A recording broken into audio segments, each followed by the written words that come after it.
Hello, ladies and gentlemen, and welcome to Cat Talk here on GreenCountyHeraldOnline.com. I'm Russell Turner, once again with my good friend Nick Chatham, the AD here at Greene County High School, and this is the latest episode of Cat Talk. And Nick, I'm excited to be here once again. I had a little bit of a bad weekend. I had a little bit of a bug with me, and I was not able to go to the Perry Central game.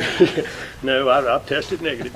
Wasn't able to go to the game, but from all accounts, it was a good showing by the Wildcats. Yeah, I think we kind of did to them what the bigger teams have been doing to us throughout the season. Is we're of course a little bit bigger than them, not too much, but our depth just kind of took over in the second half, and we pulled away from them. It was a well-fought game, one of those games that comes in handy come playoff time. Well, absolutely, and I think that's for both teams. And, I've got some friends over there in Perry County now since we've been running the paper over there, and I really wanted to be there at that game and unfortunately was not able to. But, once again for the Wildcats, and this is the thing that excites me, this was another week where new players stepped up and were the big feature people. Yeah, and like we said a couple weeks ago, coaching staff is still trying to find what personnel goes where and who performs best in this position, and that's just those are things that are happening every week, so it's a good thing. Well, I had talked to Coach King, and one of the things he had told me was as we get closer to playoff time, you'll start seeing more people kind of doing the two-way role in a limited thing, and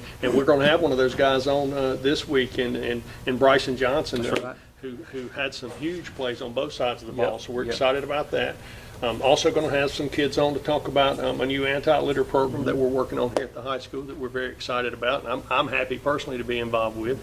And so we're going to get started on that in just a few minutes. Anything else going on? You mentioned something about volleyball. Volleyball had a big win last night.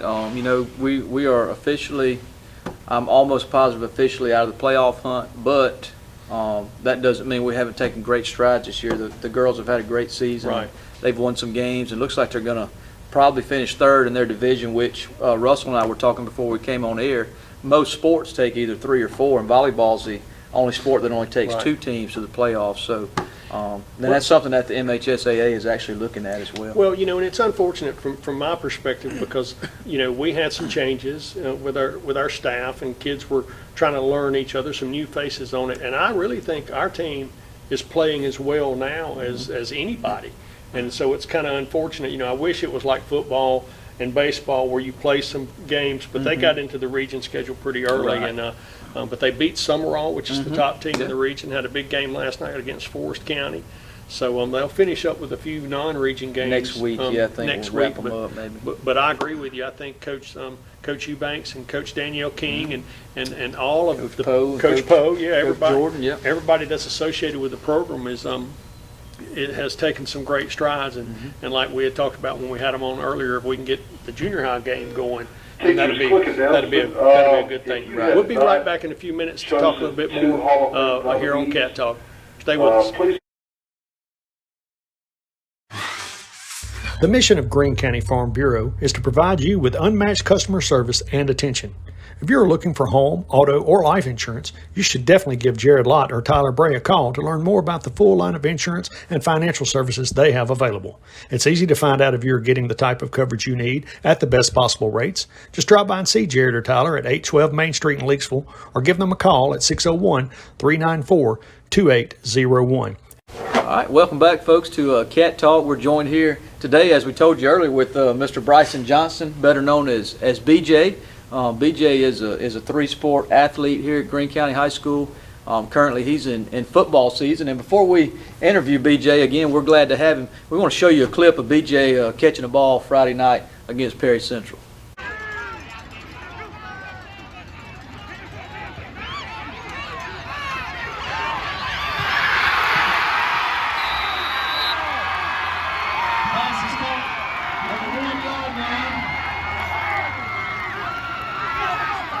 All right, so what a great catch. And BJ, I know that was, you had a touchdown catch earlier in the game, correct? Yes, sir. And so that was kind of the catch that sealed the deal. I think it was on the 1-yard line you came down, and we scored on the next play. Tell us a little bit about that, because my guy Brad Crow did a great job of capturing that video. Yeah. And it just shows your athleticism. Tell us a little bit about that catch.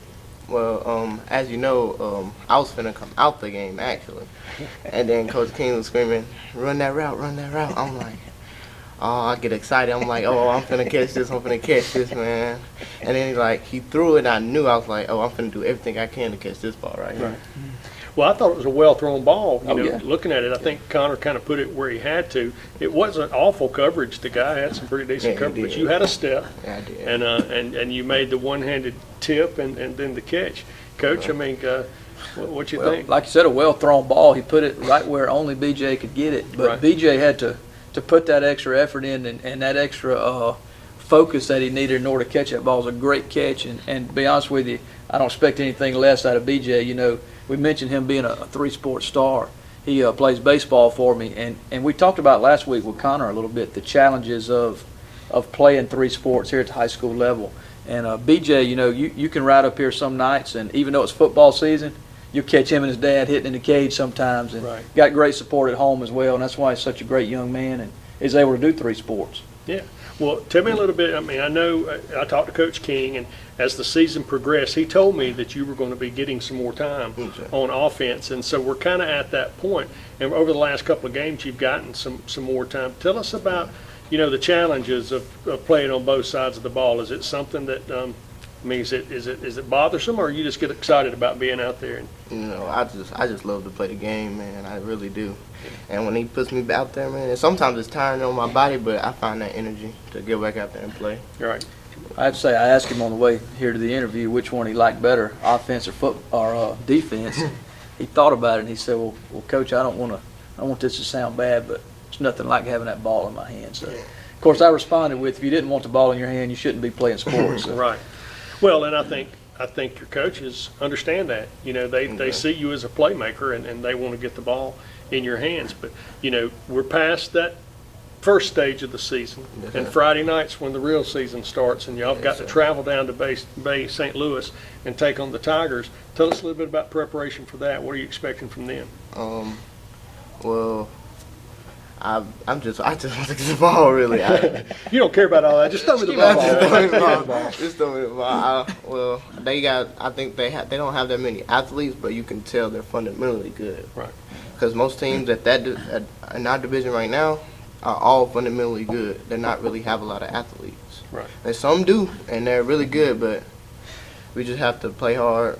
Well, And practice that and I way. think that's what I know about Bay, and I think they do have some pretty good athletes. They got a really good running back, but I think that's what they do mostly. Is I think they're more of a run-oriented team, Run-oriented. offense. So that means you're going to have a little different role this week, and I don't think you shy away from coming up and Oh, no, sir. helping with the run No, game. sir. So, Nick, go ahead. Well, one thing I want to talk with BJ about, you know, you probably wouldn't know this by listening to him talk, but he's only a sophomore, and sir. he contributed last year as a freshman, coming straight from junior high in all three sports to some degree, basketball, Right. football, and baseball. So, BJ, talk to us a little bit about, I guess, the challenges of being so young and having to contribute so early in your career. Yeah, it definitely put a lot of pressure on me. But I mean, I've been in a situation like that before. I've been playing sports all my life, so it wasn't nothing new to me. Right. Well, You did a great job. I wish I felt that confident when I got stuck into new roles, but I've gotten to know BJ and his brother a little bit better, and over the course of this year, and I just think y'all are really good guys, and I'm proud to have you as part of our program, and I'm glad, really glad that you got that opportunity to shine, because sometimes even when you're making plays in the defensive backfield, if you don't pick that thing off and take it back 80 yards for 6, a lot of times you get overlooked. But you know, I think the coaching staff really believes in you as an athlete, and I think, you know, that's clear by putting a little more responsibility on you on the offensive side.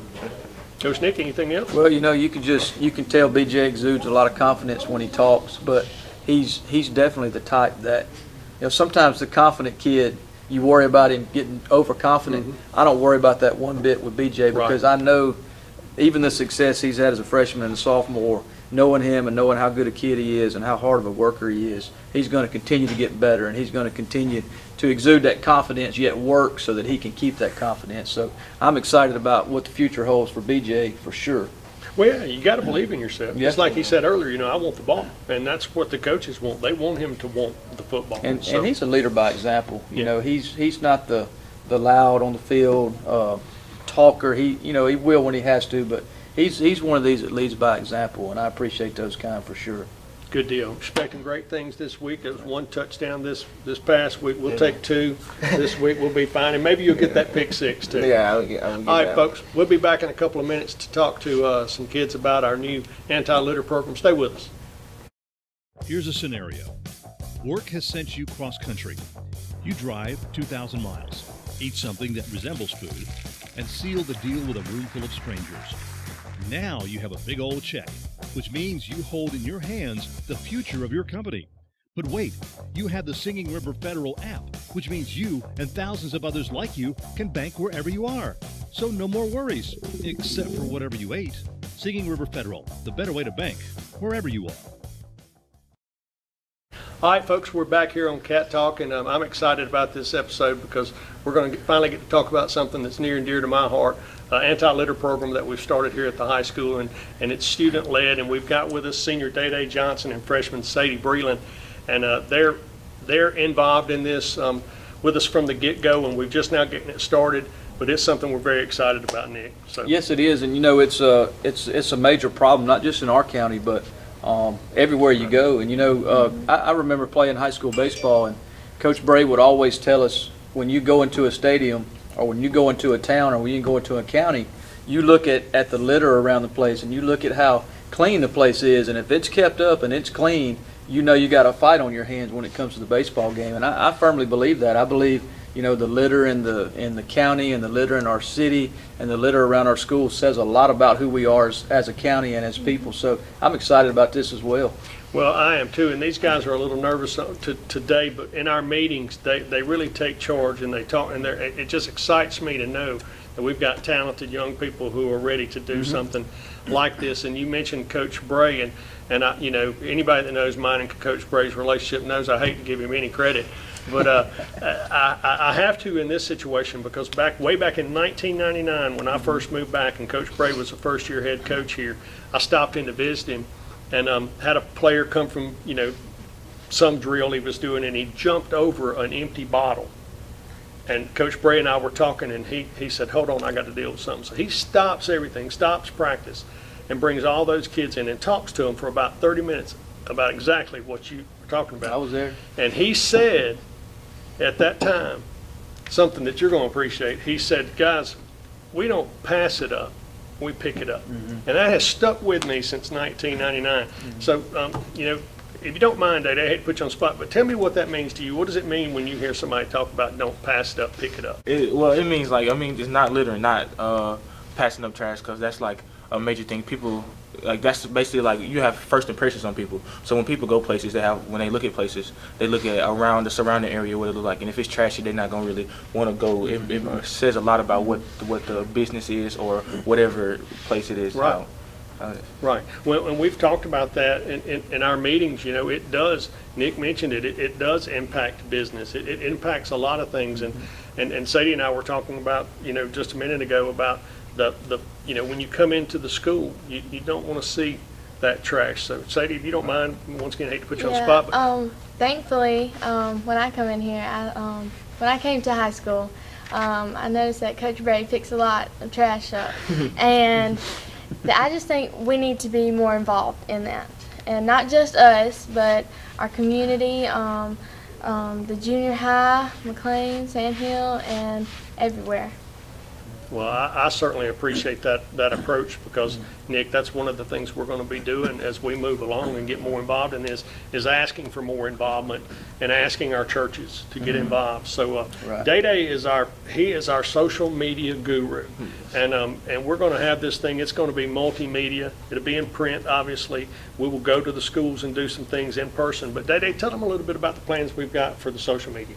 Well, for the different social medias, our plan is to impact most of our students, and like with the students like elementary, we'll be using like TikTok and things like that. But for our older people, we'll be using Facebook because a lot Oh, of okay, I people- see that.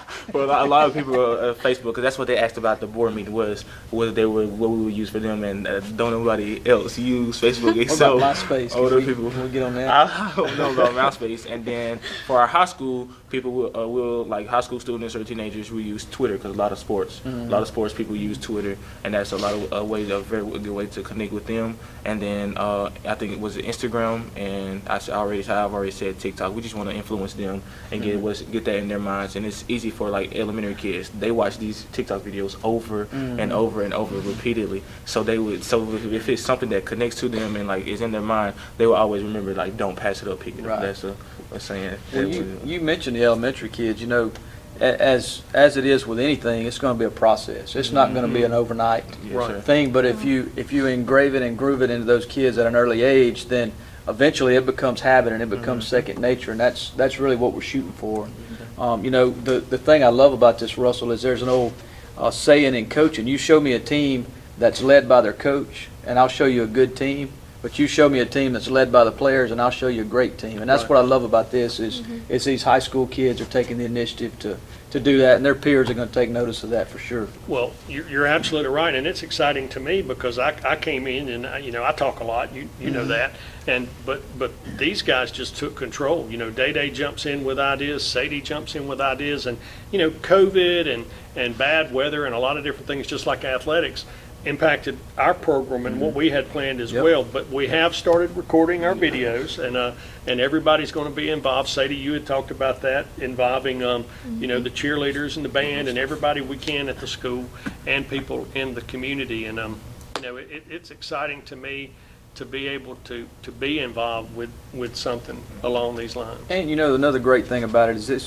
Sadie's a cheerleader, and are you a band, Sadie? Yes, sir. And a band as well, and you've got Day who plays football and basketball, and these are athletes that are pushing this, and that's just at any high school campus, people look up to the athletes and they look up to those in extracurricular. Right. So it's a great thing that they're the ones pushing it as well. Well, we couldn't have picked two better ones because Right. I haven't found anything these guys aren't involved in yet. I think Sadie might play football. I'm not sure.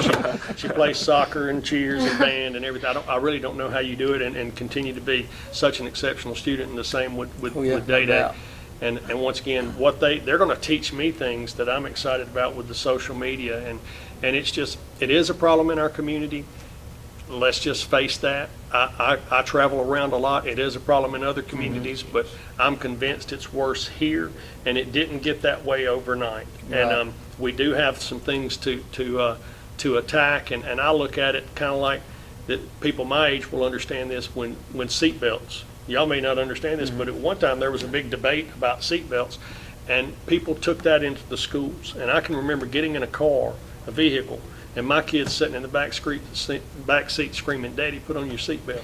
And it didn't take long for them to change my Right, behavior. right. And so we're counting on our little guys. Yeah. We're counting on our little guys and our high school kids and our junior high kids to change the impressions of people like me and you. Right.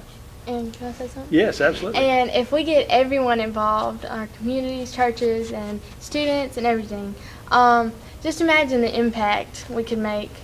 Yes. Our community would be so much cleaner, and it'd be a good impact. Yes, we hope to influence other communities, surrounding communities like Right. George County, Wayne County, everybody. We want to hit the worldwide, to be honest. That's awesome. Yeah. I said something earlier. It's not going to happen overnight, but it Yes, could. it could, It yes. could if everybody would just do their part. And I Right. think that's what y'all are preaching. Well, we're not looking to shame anybody. Right. We want people to just recognize that it's a problem, and we want people to recognize that,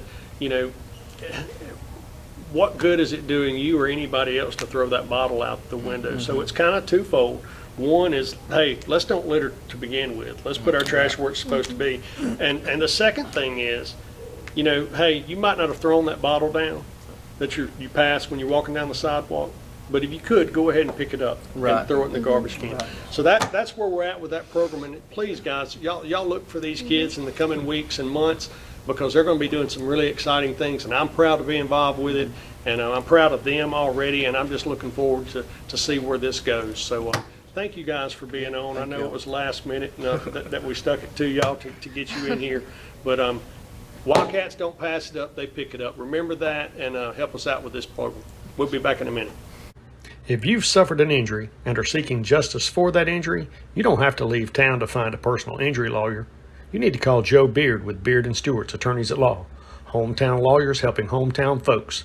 Give Joe a call at 601-394-5900. And remember, go Cats go! All right, folks, we're back. That about wraps it up for this episode of Cat Talk. Appreciate you being with us again this week. We've got a few things coming up for the remainder of the week that you guys might be interested in. Coach, tell us what's going on. We got a volleyball game here at home tomorrow night. JV will be at 5 and varsity will be at 6, playing Columbia. Friday night, of course, Greene County is traveling down to Bay High School for their first division game of the year, so be looking for that. If you want to make that trip, we would love to see you and have you there. Saturday, I don't think we've got a lot going on. Right. Next week, we'll pick back up and do it all over again. We'll have another episode next week. I will want to say this. If you haven't been out and watched a volleyball game at Greene County High School, you need to go ahead and take a chance on that, because I think you'll really enjoy it. It's a great sport, a lot of energy on the field. And if you can go down to Bay, leave a little bit early, go spend some money, eat some seafood, but make sure you make it to the game. I'm not sure. I haven't looked at NFHS Network to know if Bay is going to be broadcasting. So, you know, we didn't do our broadcasting this year because of certain things related to NFHS Network. So, you know, if you're a member of that, you might can check out the Bay High page and see if they're broadcasting the game. But if you can, make the trip and go support the Wildcats. Anything else, Coach? That's it. We'll see you next week. Thanks a lot, folks.